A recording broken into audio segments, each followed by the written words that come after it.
Welcome home, brave heroes. I'm Ash, this is Ash Quest, and today I would love to unbox and present to you Final Fantasy XIV Online's tabletop role-playing game starter set. This is an intro to the Final Fantasy XIV universe through a tabletop role-playing game. It is elegant, it is concise, it is full of lovely artwork, page after page, all over the box, and is based on A Realm Reborn, the base game experience of Final Fantasy XIV. The TTRPG is a gateway into the magical world of Final Fantasy XIV through which you and your friends can embark on exciting and memorable adventures. In this game, one player will act as your game master, the arbiter, and lead storyteller, while the rest of your group will play as adventurers. Together you will confront powerful foes, interact with a diverse cast of characters, and roll dice to create a story all your own. As you explore the realm of Eorzea and beyond, remember that above all else, the point of the game is to have fun. So this is brought to us by Square Enix and Hobby Japan, and although this was an immediate buy for me when this came out because Final Fantasy XIV is one of my favorite games, I kind of did so at a little bit of a risk. It was a little bit blind because I didn't know what all exactly it would come with. And so for those of you who would love to know what this would come with, it's going to come with a 32-page player book, a 64-page game master book, 12 pre-made adventurer sheets, 4 rule summary and strategy guides. These are for the different jobs that come with the starter set, and that means, unfortunately, that there are only 4 jobs detailed in the starter set, the job being the word for class.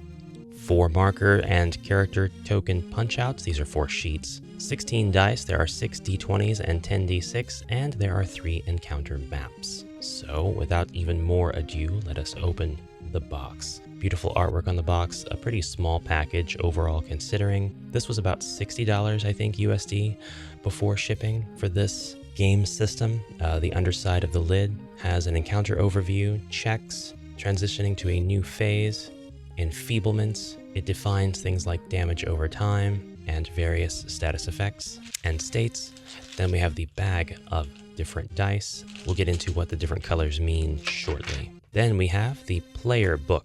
This is intended to be read first, even if you are going to be running a game of Final Fantasy XIV, which I would be more than comfortable running a game in the world of Eorzea. If anybody wants to come over and play some Final Fantasy XIV TTRPG. By the way, let not the 14 misguide you. While it is the 14th game in a titular series of games, Final Fantasy, it isn't necessarily canonically connected to any other game. 14 is an MMORPG, and to that end, there are a lot of little nods and references to the other worlds in the Final Fantasy franchise, but nothing very explicitly connected.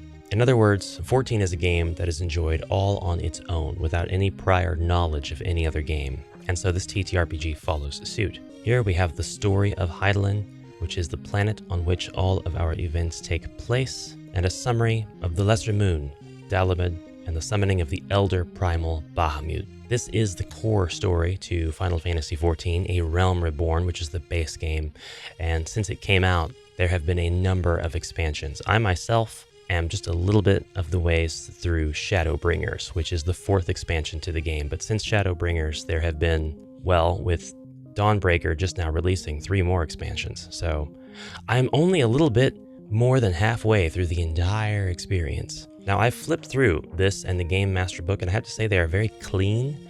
They are very easy to digest. You could get through these books fairly quickly, and if you have some experience already running games in other systems like D&D, then this is going to be a piece of cake to get through. But just in case you've never ran any game before, the presentation here for preparing for the game is absolutely amazing. You've got the GM and all of the characters who are narrated. They're all playing their heroes. They all have names that are similar to their heroes, and they're already wearing clothes that looks like the heroes that they're going to be. Here they are suiting up to become their heroes, and they're going to be role-playing in this sort of meta experience that helps you see by reading about their experiences how this game is actually played. The party ventures into the Black Shroud on a quest. Look over there. That carriage has taken a tumble. Hello there, adventurers. I could use a hand if you're willing. Of course. What do we do now? Glad you asked, says the GM. You'll need to roll a d20 and add your strength to make a check. A d20 is a 20-sided die and looks like this. Strength, eh? Let's see here. Looks like mine's 4. Roll the d20 with it. Plop. Success. After adding my strength, my total's 22. That check has a CR of 15, that's challenge rating, so you succeed. You lift the chocobo carriage and set it gently on the road. Awesome. Beautiful presentation there, lovely examples. They really break it down in a way that's super easy to understand, even if you have never played a tabletop role-playing game in your life. They definitely go through all of the steps of battle, and they talk about limit breaks, which is one of the features of a Final Fantasy game. Generally, when your character builds up enough of a special meter that increases as they get attacked in battles, they'll be able to execute a limit break. This special overpowered ability can do a variety of things, from attack the enemy directly, to deliver number of attacks or several attacks to all of the enemies that you're fighting against, to heal the party, to blast the enemy with different undesirable status effects. And then we have other examples of when to make checks, when not to make checks, what the different attributes mean, and so on. The player book, very well done in my opinion. Now, if you have already played a TTRPG, if you've already ran one, then this is going to seem like a lot of fluff, and to you it should seem probably like maybe a 4-page document with all of this information condensed would do just as good of a job. And I would agree, but this is for the player who hasn't played yet. The Game Master Book is a thicker affair at 64 pages. This actually contains several chapters for our first scenario. It explains companions, preparing for the game, your first game session, playing the game, quick saving, adventuring, role-playing basics, making checks outside of encounters, the passage of time, travel, rest, and sleep. And then we've got the 5 scenarios, or the 3 scenarios. Or, the 5 chapters of the 3 scenarios. Now, I won't spoil any of them here, but I will say this is all stuff that could very easily take place in the world of Heidelin just during the events of A Realm Reborn. So if you wanted to roleplay with your characters at the table and just play out a bit of the scenarios here to get used to A Realm Reborn stuff and the TTRPG in general, and then move on to something else, like maybe where your actual MMORPG characters are in the game, depending on your roleplay preferences and the people with whom you are roleplaying. That's something we don't have official material here for yet, but if you have been roleplaying for a while, it actually should be second nature at this point to go ahead and create a scenario. If you're using the video game as inspiration, I guess here I'm speaking to my fellow MMORPG roleplayers. Of course, these are vastly different worlds. In one, you're able to get on anonymously, drop out at any time, interface with other people, see what kind of sessions are going on at any given time if they are advertised, join groups, join guilds, make your own, and so on and so forth. And this is a much more intimate affair where people are sitting together at a table, unless you're playing over Skype or Zoom or something. Look at this, choosing a game day. Once you've found a group, it's time to pick a day to play. As the game involves a lot of conversation and cooperative problem solving, there's no way to tell just how long it will take your group to complete your chosen scenario. Even so, you should set a start and end time for the session that works for everyone. You can always quick save and continue the story at a later date. Quick saving is explained on page 10 here. But other than the actual content, I mean, the art in here is great. We've got screenshots from the game, we've got original art, or perhaps it's just licensed art that they were able to share from other promotional materials and the like. All of the cheekily named quests make an appearance in some form or another in here. We're going to go on to look at the actual materials that the players will use as they are playing. These are in here pretty airtight, so we may have to just like dump them out. There we go. I did say that these came with tiles, didn't I? And they do.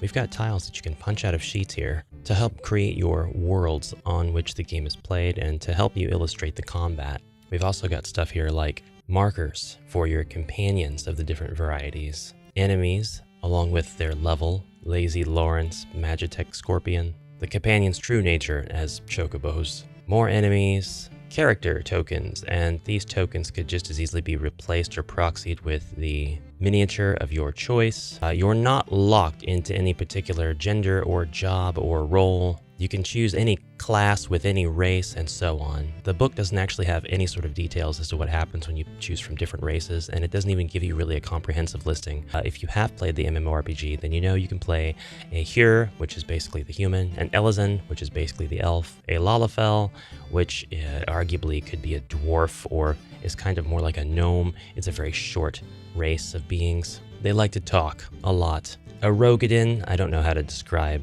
these folks. They're large and brutish. A Mikote, which is basically your Neko Mimi cat girls, and there's cat boys as well. Eorzea, which is my favorite race hands down. My own OC Eorzea is an Eorzea, bard of the Zella variety, and they are amazing. I guess I could actually point to some of the characters here to explain. Yeah, okay, we have 2 Lalafell actually being represented in these tokens. Now, there are a few other races as well, but it really doesn't matter. You can choose whatever race you want, and then whatever class you want, well, okay, so you are kind of restricted there. There are only 4 jobs: Black Mage, Warrior, White Mage, and Dragoon. Now, that's not to say you couldn't look at the templates for the attributes that make up the different stats and things for these 4 jobs and come to an agreement or conclusion about what the other jobs should have in terms of the TTRPG, and then implement those for your players who would like to actually be the class that they play in-game or the job that they play in-game. But officially supported, there are only 4, which is a real crying shame. We have, what now, 6 expansions? But there's no expansions to this just yet, but this doesn't even cover all of A Realm Reborn. It's just 4 jobs and a part of it. It's a good introduction to it, but it is by no means complete. We now have maps that we can set down, and of course you could take and use proxies instead of using these. I'm pretty sure these are just artworks of these areas, aren't they? Maybe somebody out there a little more familiar with the areas like Little Solus can say whether or not these are actually screenshots of the areas. I'm thinking not at all. No, these have much more of an artistic vibe to them, but they are based here on areas in the game for sure, like Northern Thanalan and the Black Shroud. They're nice, they're okay. There is a bit of scenery blockage here that may work inherently with the scenario, but generally your battles are going to play out on these. Then finally, we have the strategy guides. These are handouts that you can give to your players, so your warrior could get the warrior strategy guide and refer to this whenever it's their turn. The white mage gets a strategy guide, and yes, these are double-sided. The dragoon strategy guide and the black mage strategy guide. Then you've got your character sheets. These are single-sided affairs that allow your players to customize their name and race. And then all of the stuff on the specific character sheet is according to the job. So this is showing them that they have a tank role as a warrior job. As you can see, they start you off at level 30, which is actually the starting level for the job in the game. Prior to this, you actually have a different title. You are a marauder if you chose that class.